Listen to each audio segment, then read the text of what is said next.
Welcome back. Before the break, I asked you, what year did the New York City subway system start to run in 1896, 1904, 1912, or 1921? The answer is 1904. It has been 113 years since it opened, and little has been done in the sense of upkeep. The subway system is starting to show its age, which is why New York City Mayor Bill de Blasio is proposing a tax hike on wealthy New Yorkers to pay for repairs and improvements to Manhattan's public transport system. In addition to restorations, the plan will allegedly help pay for half-price Metro cards for low-income commuters. Officials estimate the increase would be paid by fewer than 1% of the people who file taxes in New York City. Is this a logical plan or a big waste of resources brought on by a modern-day Robin Hood? Let me bring in former Texas Congressman Dr. Ron Paul. Welcome back, Dr. Paul. Thank you. Good to be with you. So, unfortunately, the strain of populism has infected both sides of the aisle. If you're dealing with the two major parties, Democrats and Republicans are all about taxing the rich nowadays to pay for a long list of goodies. Why is taxing the rich a bad idea? You get rid of the rich, and the rich are the incentive for people to get a job and become rich.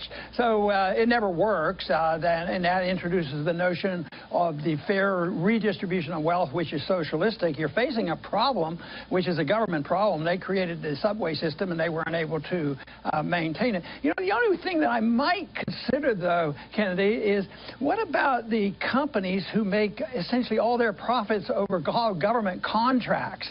Should they get a free ride? I was just wondering about maybe they shouldn't get so many good profits just because they get a government contract. So that would be a consideration. They also have to look at the spending. They certainly have something they could cut on elsewhere, and they maybe could look into the right to work issue, and all those things I think would solve their problem. Well, what about privatizing the subway system?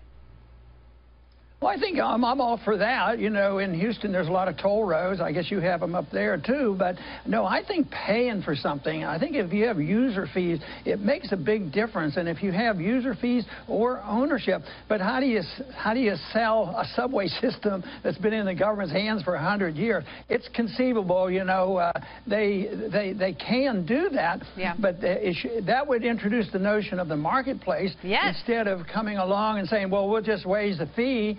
You know, on the ridership. Yeah. But, you know, Washington, D.C. suffers the same consequences. They don't pay their own way. But I think this represents a structural problem with our economy now. A lot of people are coming up short. Pension funds come up short. Yeah. Cities are coming up short. But it's, to me, a structural problem with the economic system we have, and there's not enough money to go around. And, you know, the two Democrats up there are fighting over how to solve the problem. But that's essentially what happens in Washington. They don't concede that the government shouldn't be doing something. Yeah. They just argue over the Republican form or the Democratic form of how to run things. And like you suggest, maybe they shouldn't be running so many things. Maybe you could get some private people taking on some of these responsibilities. I love it, Dr. Paul. Thank you so much for your time.